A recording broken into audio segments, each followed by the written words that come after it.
नमस्कार, बहुत स्वागत है आप सभी का। आपके साथ मैं पल्लवी रविंद्र सिंह और आप देख रहे हैं चुनाव से जुड़ा सबसे पहला चुनावी बुलेटिन। चुनाव की चाल तो समझिए। लोकसभा चुनाव में चंद दिनों की देरी है, लेकिन चुनावी चाल तूफानी गति से चली जा रही। बीजेपी चाल चल रही है, कांग्रेस चाल चल रही है, तो क्षेत्रीय दल भी चाल से कमाल करने की जुगत में है। हमारी नजर चुनाव की हर एक चाल पर, तो चलिए चुनाव से जुड़ी हर खबर को दिखाएंगे, खबर के अंदर की एक एक चाल को समझाएंगे। बस देखते रहिए देश का सबसे पहला समझाने वाला बुलेटिन, चुनाव की चाल तो समझिए।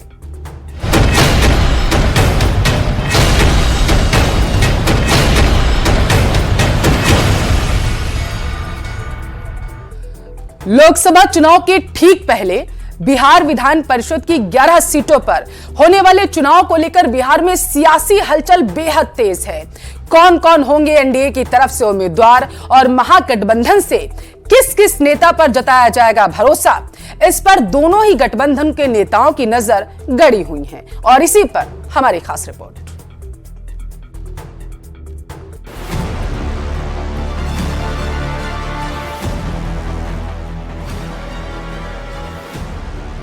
राज्यसभा का चुनाव हो गया। अब लोकसभा चुनाव के पहले सबकी नजरें बिहार विधानसभा परिषद की 11 सीटों पर होने वाले चुनाव पर टिकी हुई है। लोकसभा चुनाव के पहले होने वाले विधान परिषद के चुनाव को बेहद खास माना जा रहा है, क्योंकि बिहार में जातीय समीकरण पर चुनाव होते हैं और दोनों ही गठबंधन अपने उम्मीदवारों के बहाने खास वोट बैंक को बड़ा मैसेज देने की कोशिश करेंगे। लेकिन पहले उन 11 नेताओं के नाम जान लीजिए जिनकी विधान परिषद की सीट खाली होने जा रही है। पहला नाम है जेडीयू अध्यक्ष और बिहार के सीएम नीतीश कुमार का है। दूसरा नाम पूर्व मुख्यमंत्री और आरजेडी नेता राबड़ी देवी का है। बीजेपी के मुस्लिम चेहरा शहनवाज हुसैन है। जेडीयू के संजय झा, हम के संतोष कुमार सुमन, जेडीयू के रामेश्वर महतो, बीजेपी के संजय पासवान, आरजेडी के रामचंद्र पूर्वे, बीजेपी के मंगल पांडे, जेडीयू के खालिद अनवर और कांग्रेस के प्रेमचंद्र मिश्रा हैं, जिनका कार्यकाल 6 मई को पूरा होने वाला है। चुनाव के लिए 21 मार्च की तारीख तय कर दी गई है। अब नीतीश कुमार की बात करें तो उनका परिषद में नेता विरोधी दल है और पूर्व मुख्यमंत्री है, तो इनका नाम भी जाना पक्का है। बीजेपी नेताओं की बात करें तो राज्यसभा चुनाव में जिस ढंग से पार्टी ने नए चेहरों को मौका दिया, ऐसे में विधान परिषद में भी कुछ नया समीकरण दिख जाए तो हैरानी नहीं होनी चाहिए। वैसे शाहनवाज हुसैन बीजेपी के बड़े मुस्लिम चेहरा है।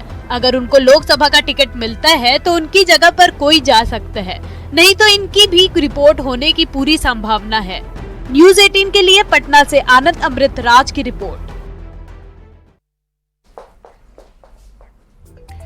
अब विधान परिषद के चुनावी गणित को आपको समझाएंगे। बिहार विधानसभा में संख्या बल की बात करें तो बीजेपी के पास लगभग 78 विधायक हैं, जेडीयू के पास 45 विधायक हैं और हम के 4 और 1 निर्दलीय विधायक का वोट है।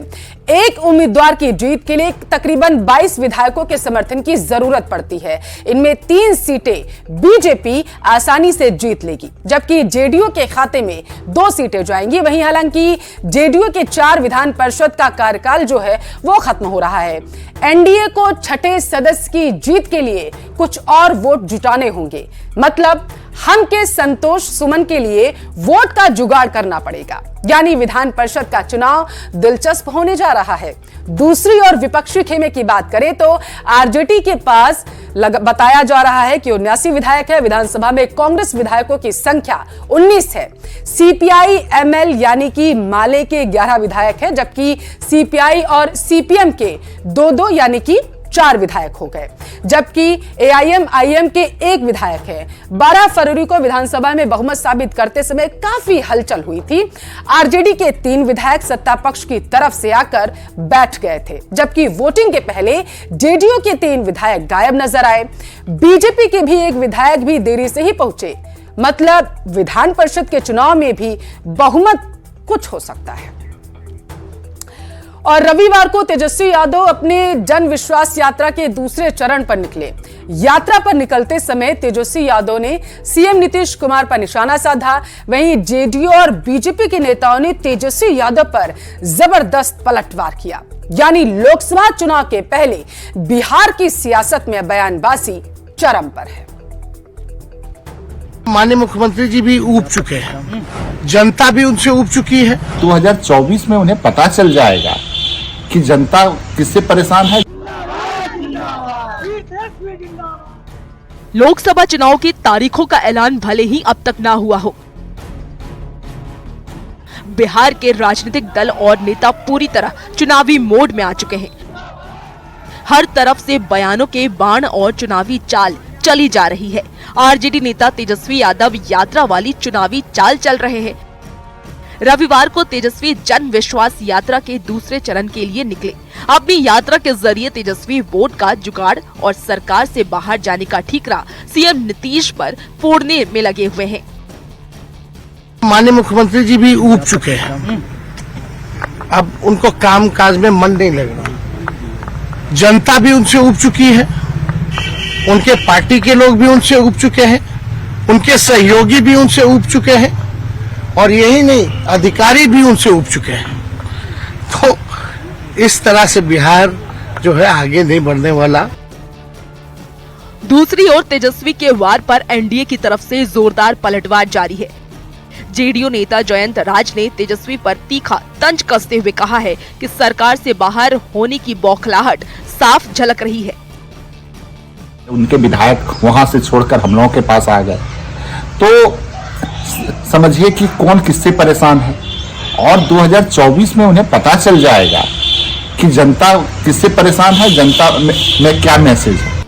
वहीं बीजेपी नेता और बिहार के दोनों डिप्टी सीएम सम्राट चौधरी और विजय सिन्हा ने एक सुर में हमला बोला है। दोनों ही नेताओं ने आरजेडी पर परिवारवाद और भ्रष्टाचार का आरोप लगाया। लुटेरे लोग जिसने लूटा बिहार को, भ्रष्टाचार किया, वो लोग सत्ता को हथियाना चाहते थे पैसे के बल पर। कि ये व्यक्ति के पास न अनुभव है, न जनता की सेवा करने का क्षमता है, और न कोई विजन है, न नीयत है, न नीति है। बीजेपी के फायर ब्रांड नेता और केंद्रीय पंचायती राज मंत्री गिरिराज सिंह ने कहा है कि जिस पार्टी का पूरा इतिहास ही घोटालों से जुड़ा हुआ है, उस पार्टी के नेता बस मुंह से बड़ी बड़ी बातें ही कर सकते हैं, काम नहीं। तेजस्वी यादव आरजेडी के उप मुख्यमंत्री के रूप में आए और वो उनका डीएनए है कि लालू जी के पुत्र हैं, और लालू जी का ख्याति है घोटालों से जुड़ा हुआ। न्यूज़ 18 के लिए पटना से अमित कुमार और संजय कुमार के साथ ब्यूरो रिपोर्ट। तो आपने नेताओं की बयानबाजियां सुनी और अब आपको इनकी बयानबाजियों के मतलब क्या है, जरा वो समझाते हैं। दरअसल लोकसभा का चुनाव बेहद ही नजदीक है। मार्च में चुनाव की तारीखों का ऐलान हो सकता है, ऐसी संभावनाएं हैं, और उससे पहले सियासी हलचल भी खूब हो रही है। सभी पार्टियां रणनीति बनाने में जुटी हुई हैं। बयान से मानसिक बढ़त बनाई जा रही है। हाल ही में आरजेडी सरकार से बाहर हुई है तो तेजस्वी यादव जनता के दरबार में पहुंच गए, यानी चुनावी यात्रा पर है तेजस्वी यादव। बताने की कोशिश कर रहे हैं कि उनके साथ धोखा हुआ है, जनता के बीच जा रहे हैं और यह समझा रहे हैं। अब दूसरी तरफ एनडीए के नेता आरजेडी की पिछली सरकार के घोटाले गिना रहे हैं। भ्रष्टाचार का आरोप लगाकर एनडीए के नेता आरजेडी को घेरने में लगे हुए हैं। मतलब साफ है, लोकसभा चुनाव से पहले बिहार में चुनावी चाल चरम पर है। तो उत्तर प्रदेश के आगरा पहुंची कांग्रेस नेता राहुल गांधी की भारत जोड़ो न्याय यात्रा में समाजवादी पार्टी के राष्ट्रीय अध्यक्ष अखिलेश यादव भी शामिल हुए। यूपी में यात्रा के आखिरी दिन राहुल गांधी और अखिलेश यादव एक मंच पर नजर आए। 7 साल बाद ऐसा नजारा देखने को मिला है जब राहुल गांधी और अखिलेश यादव एक ही मंच पर थे। सवाल है कि क्या यह जोड़ी मोदी योगी की जोड़ी का मुकाबला कर पाएगी? बहुत समय से समाजवादी पार्टी ये प्रयास कर रही थी कि इंडिया मोर्चा मजबूत हो। ये मोर्चा मजबूत कर लिया है। माननीय मोदी जी के नेतृत्व में इस समय कमल प्रचंड बहुमत के साथ 2024 में खेलने के लिए तैयार है। हर बूथ से एक ही आवाज है, कमल का फूल और नरेंद्र मोदी जी, बाकी सब कुछ जाओ भूल। तो दोनों एक दूसरे की मदद करने की सामर्थ्य नहीं रखते। दोनों दलों को मालूम है उनके प्रत्याशियों को इस बार जमानत बचाना मुश्किल हो जाएगा। मोहब्बत की नगरी में मोहब्बत की दुकान और कांग्रेस एसपी का साक्षात प्लान उस संग्राम के लिए है जिसमें 80 सीटों का विशाल लक्ष्य है। मोदी योगी की अटल जोड़ी है और विकास के पथ पर अग्रसर बीजेपी का विजय रथ है।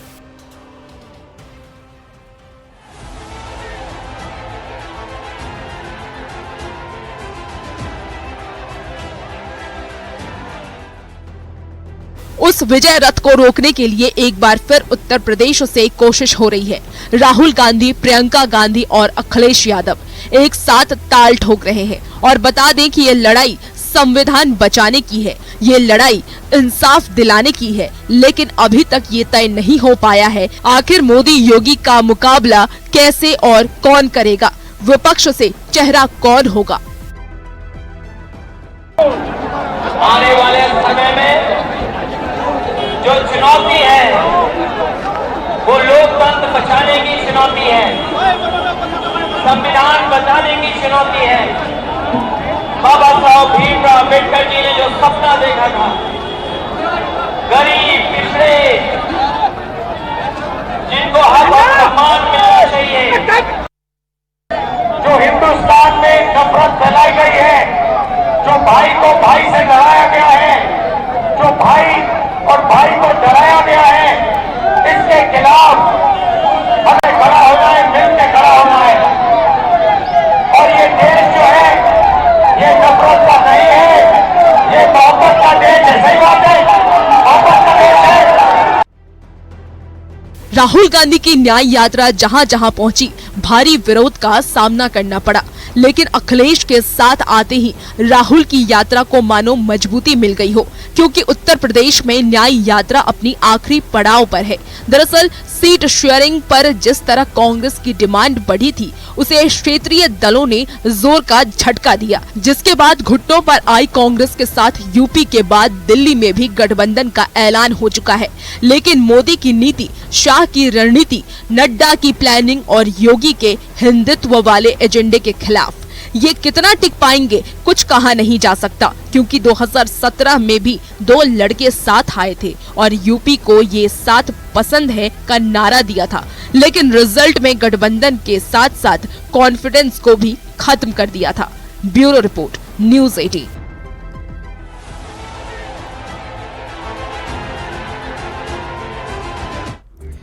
और चलिए इन दो लड़कों की जोड़ी को लेकर के सियासी गलियारों में क्या बातें हैं आपको वो समझाते हैं। लड़कों की जोड़ी पर क्या बीजेपी की जो चाल है वो भारी पड़ेगी, ये सवाल अब सियासी गलियारों में खूब हिलोरे मार रहा है। लाजमी भी है क्योंकि मोदी से मुकाबले के लिए विपक्षी गठबंधन बना था, लेकिन चुनाव से पहले कई दल छिटक गए, अलग हो गए। यूपी में भी आरएलडी यानी कि राष्ट्रीय लोक दल अलग हो चुका है। जैसे तैसे सपा और कांग्रेस का गठबंधन हुआ और रविवार को अखिलेश और राहुल गांधी एक मंच पर नजर आए। लेकिन अब समझने वाली बात यह है कि 2017 में भी ऐसा ही गठबंधन हुआ था और उस दौरान भी ऐसे ही नजारे देखने को मिले थे, तस्वीरें सामने आई थी और उस दरमियान भी ये बोला गया कि ये दो लड़के बीजेपी पर भारी पड़ेंगे। तब भी कांग्रेस और सपा साथ साथ थे। यूपी के लड़के और यूपी को ये साथ पसंद है, ये नारा भी दिया गया था, उस दरमियान सियासी गलियारों में खूब गूंजा था। लेकिन मोदी योगी की आंधी में गठबंधन हवा में उड़ गया। अब सवाल ये कि अब तो बीजेपी और मजबूत है, ऐसे में क्या 2017 का रिजल्ट जो है वो दोहराया जाएगा या ये जोड़ी कुछ अच्छा करेगी? तो पीएम मोदी के मन की बात के 110वें एपिसोड में लोगों को संबोधित किया गया उनके जरिए। मन की बात के 110वें एपिसोड में पीएम ने फर्स्ट टाइम वोटर से चुनाव में बढ़ चढ़कर वोट करने की अपील की। पीएम ने बात की है 110वें एपिसोड में आरा के पत्रकार भीम सिंह भवेश का जिक्र किया। पीएम ने मन की बात में क्यों भीम सिंह भवेश का जिक्र किया है, आइए रिपोर्ट में समझते हैं। बिहार में मुसहर एक अत्यंत वंचित समुदाय रहा। लोकसभा चुनाव के पहले आखिरी मन की बात कार्यक्रम में प्रधानमंत्री नरेंद्र मोदी ने लोगों को संबोधित किया। मन की बात के 110वें एपिसोड में पीएम ने फर्स्ट टाइम वोटर से चुनाव में बढ़ चढ़कर वोट करने की अपील की। पीएम ने कहा, कि 18 साल का होने के बाद युवाओं के पास 18वीं लोकसभा के लिए सदस्य चुनने का मौका है, यानी ये 18वीं लोकसभा भी युवा आकांक्षा का प्रतीक होगी और इसीलिए आपके वोट का महत्व बढ़ गया है। फर्स्ट टाइम वोटर से आग्रह करूंगा कि वे रिकॉर्ड संख्या में वोट करें। 18 का होने के बाद आपको 18वीं लोकसभा के लिए सदस्य चुनने का मौका मिल रहा है। पीएम मोदी ने अपने मन की बात कार्यक्रम में मुसहर समाज का जिक्र करते हुए बिहार के भोजपुर के रहने वाले भीम सिंह भवेश की चर्चा की। बिहार में भोजपुर के भीम सिंह भवेश जी अपने क्षेत्र के मुसहर जाति के लोगों के बीच इनके कार्यों की खूब चर्चा है, इसलिए मुझे लगा कि क्यों न आज इनके बारे में भी आपसे बात की जाए। बिहार में मुसहर एक अत्यंत वंचित समुदाय रहा है, बहुत गरीब समुदाय रहा है। भीम सिंह भवेश जी ने इस समुदाय के बच्चों की शिक्षा पर अपना फोकस किया है ताकि उनका भविष्य उज्जवल हो सके। भीम सिंह भवेश भोजपुर जिले के नामचीन पत्रकार और लेखक के साथ सामाजिक कार्यकर्ता भी हैं। करीब 2 दशक से मुसहर समाज के उत्थान के लिए काम कर रहे हैं। भीम सिंह भवेश अब तक मुसहर समाज के 8000 बच्चों को पढ़ा चुके हैं, साथ ही 100 से अधिक मेडिकल कैंप लगा चुके हैं। पीएम ने भवेश के कार्यों की जमकर सराहना की। मन की बात कार्यक्रम में प्रधानमंत्री के मुंह से अपनी चर्चा सुनकर भीम सिंह भवेश काफी खुश हैं। मैं हृदय से उनके प्रति आभार व्यक्त करता हूं, जिन्होंने मेरे कार्य को परखा और तारीफ की। इससे मेरा हौसला बढ़ेगा और कार्य करने की जो क्षमता है इसमें वृद्धि ही होगी। लोकसभा चुनाव नजदीक है, उसके पहले एक बार फिर पीएम मोदी का कॉन्फिडेंस दिखा। मन की बात कार्यक्रम के 110वें एपिसोड में पीएम मोदी ने घोषणा की कि कार्यक्रम पर 3 महीने के लिए विराम लगेगा और चुनाव के बाद 111 के शुभ अंक यानी 111वें एपिसोड से फिर वे जनता के बीच देश की सामूहिक शक्ति के प्रयासों की चर्चा करेंगे।